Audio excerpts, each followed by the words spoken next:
Hello दोस्तों, नमस्कार। मैं Subhash Kumar ji topper study centre में तमाम स्टूडेंट को स्वागत करता हूं। दोस्तों, आज की इस वीडियो में हम बात करने वाले हैं हमारा पर्यावरण। यदि आपने अभी तक हमारे यूट्यूब चैनल को सब्सक्राइब नहीं किया, सब्सक्राइब जरूर कर दें। साथ ही बेल आइकन बटन को जरूर क्लिक करें ताकि इस तरह की नई वीडियो की नोटिफिकेशन आप तक सबसे पहले पहुँच सके और आप उसको देख पाएंगे। तो आइए दोस्तों, स्टार्ट करते हैं हम आज हमारा पर्यावरण के बारे में। हमारा पर्यावरण के बारे में जानेंगे हम आज की इस वीडियो में। मैं उम्मीद करता हूँ कॉपी और पेन लेकर के बैठे होंगे। यदि नहीं बैठे तो वीडियो को पॉज कर दें यहीं पे और कॉपी और पेन लेकर के बैठे और जो भी इम्पोर्टेंट टॉपिक्स इसमें बता रहे हैं उसको आप नोट करते चले। तो अध्याय आज जो है हमारा पर्यावरण के बारे में। सबसे पहले जानेंगे पर्यावरण क्या होता है। तो पर्यावरण का सीधा सा मतलब होता है परिजोरावरण, यानी हमारे चारों ओर का वातावरण। हमारे चारों ओर के वातावरण को जिसमें सभी जीव एवं निर्जीव सम्मिलित हो उसी को पर्यावरण बोलते हैं। अर्थात वे सभी चीज़ें जो हमें घेरे रखती है, जो हमारे आसपास रहते हैं, जिसमें जैविक अथवा अजैविक घटक शामिल है। इसलिए सभी जीवों के अलावा इसमें जल, वायु आदि शामिल है। नोट, विश्व पर्यावरण दिवस जो है ना 5 जून को मनाया जाता है, ये याद रखना। आगे करें, जैव निम्नीकरण पदार्थ क्या है। तो वे पदार्थ जो जैविक यानी बायोडिग्रेडेबल सब्सटेंस यानी प्रक्रम द्वारा अपघटित हो जाते हैं, जैव निम्नीकरण पदार्थ कहलाते हैं। उदाहरण के लिए साग सब्जी, फलों आदि का अवशेष तथा मलमूत्र। जैव निम्नीकरण पदार्थों के गुण क्या है। तो ये पदार्थ सक्रिय होते हैं, इनका जैव अपघटन होता है, ये बहुत कम ही समय तक पर्यावरण में बने रहते हैं, पर्यावरण को अधिक हानि नहीं पहुंचाते हैं। और पर्यावरण की क्षति के बारे में आइए जानते हैं। पर्यावरण की क्षति कैसे होती है। तो जैव निम्नीकरण पदार्थों के सूक्ष्म जीवों द्वारा विघटन से मुक्त विषाक्त एवं दुर्गंध जैसे वातावरण को प्रभावित करती है।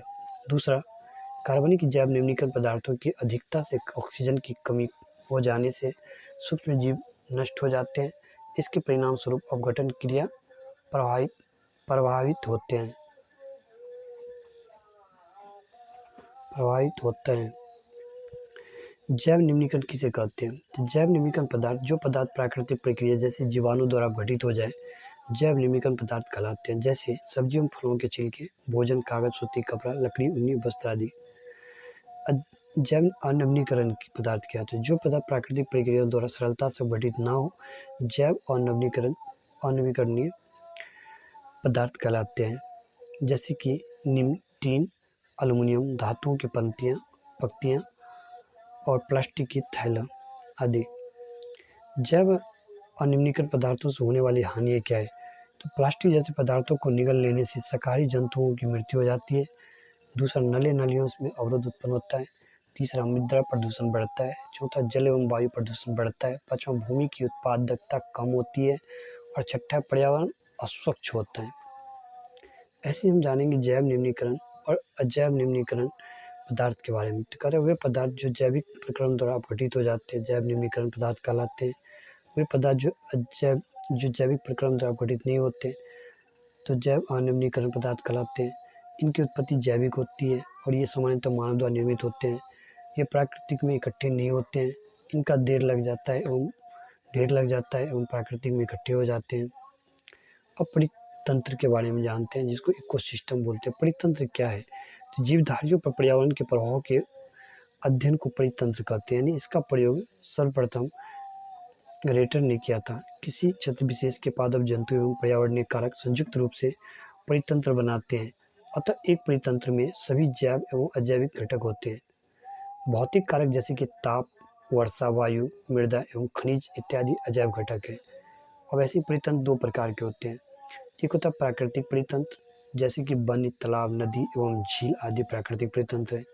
दूसरा कृत्रिम परितंत्र, यानी बगीचा, खेत आदि कृत्रिम अर्थात मानव निर्मित परितंत्र है। तो ऐसे जानेंगे सबसे पहले आगे की टॉपिक पर्यावरण क्या है। तो वो प्रत्येक चीज़ जो एक जीवाणु तथा उसके जैविक प्रक्रम को बाहर से प्रभावित करता है उसे पर्यावरण कहते हैं। पर्यावरण के मुख्यतः दो घटक होते हैं, जैविक घटक, अजैविक घटक, यानी बायोटिक एबायोटिक।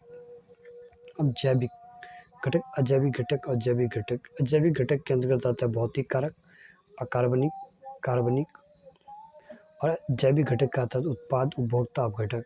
और भौतिक कारक जैसे कि तापमान, आर्द्रता, प्रकाश, सौर ऊर्जा, वायुमंडलीय दाब, स्थलाकृति, जल, वायुमंडलीय गैस, मिट्टी, खनिज, चट्टान, प्रोटीन, कार्बोहाइड्रेट, वसा।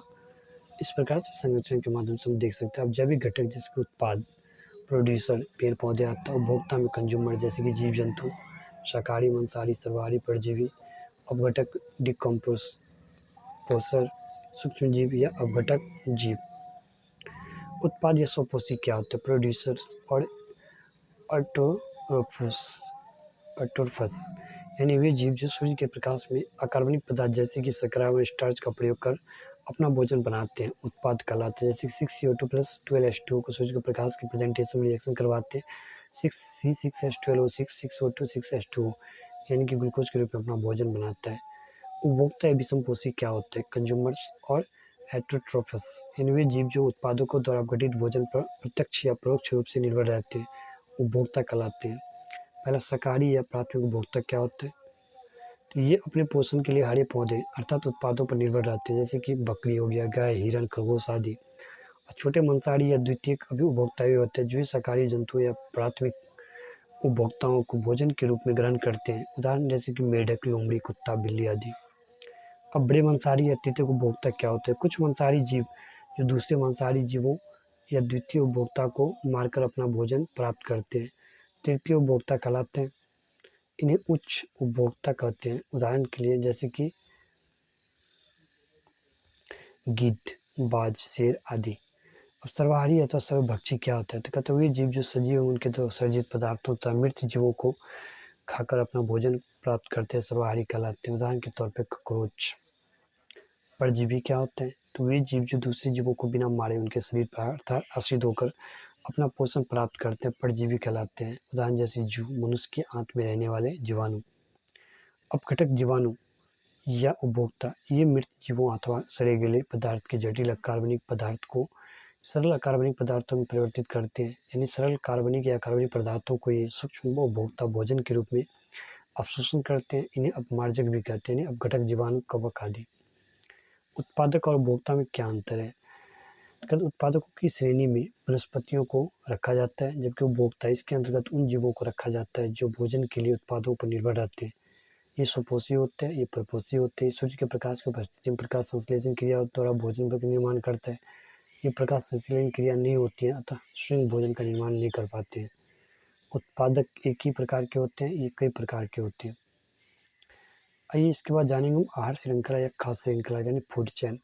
खाद्य क्या होता है? श्रृंखला में पारिस्थितिक तंत्र के विभिन्न जीवों की परस्पर भोज निर्भरता को प्रदर्शित करते हैं, यानी किसी भी परिस्थिति तंत्र में कोई भी जीव भोजन के लिए सदैव किसी दूसरे जीव पर निर्भर होता है, यानी कि भोजन के लिए सभी जीव वनस्पतियों पर प्रत्यक्ष या अप्रत्यक्ष रूप से निर्भर होते हैं। यानी आहार श्रृंखला एक देशीय होता है। पहला वन में आहार श्रृंखला, दूसरा घास के मैदान में आहार श्रृंखला, तीसरा जलीय आहार श्रृंखला। निम्न में से कौन आहार श्रृंखला का निर्माण करता है? घास, गेहूँ तथा आम, घास बकरी तथा मानव, बकरी गाय तथा हाथी, घास मछली तथा बकरी। इम्पोर्टेंट कुछ क्वेश्चंस के हैं जो कि इसमें दिया गया है। खाद्य श्रृंखला को परिभाषित कीजिए। प्रक्रिया निम्न में समझाइए कि आहार श्रृंखला से क्या अभिप्राय है। घास के मैदान में आहार श्रृंखला का उदाहरण देकर समझाइए। पोषण स्तर, ट्रॉपिक लेवल से अर्थ पोषी स्तर अथवा ऊर्जा स्तर। तो पोषण, तो क्या पोषण स्तर का अर्थ है कि कोई जीव सूर्य से कितने चरणों की दूरी पर है? ऐसा इसलिए क्योंकि सूर्य ही ऊर्जा का अंतिम स्रोत होता है। इस प्रकार पौधे स्वपोषी प्रथम पोषण स्तर पर होते हैं क्योंकि वे सीधे ही सूर्य से को ऊर्जा का उपयोग करके अपना भोजन बनाते हैं। तृतीय उपभोक्ता, द्वितीय उपभोक्ता, प्राथमिक उपभोक्ता, उत्पाद 10 कैलोरी, 100 कैलोरी, 1000 कैलोरी और 10,000 कैलोरी। यानी पैतृक तंत्र में ऊर्जा के स्तर का 10% नियम किसने दिया था? लिंडमान। लिंडमान के 10% नियम का व्याख्या कीजिए। खाद्य जल, फूड वेब क्या होता है? तो पारिस्थितिक तंत्र में एक से अधिक खाद्य श्रृंखलाएं आपस में किसी न किसी खाद्य क्रम यानी पोषण स्तर से मिलजुलकर एक जटिल जाल सा बना लेती है, जिसे खाद्य जाल कहते हैं। यानी आहार श्रृंखला और आहार जाल में क्या अंतर है? इसमें कई पोषी स्तर के जीव मिलकर एक श्रृंखला बनाते हैं। इसमें कई आहार श्रृंखलाएं एक दूसरे से जुड़ी होती है।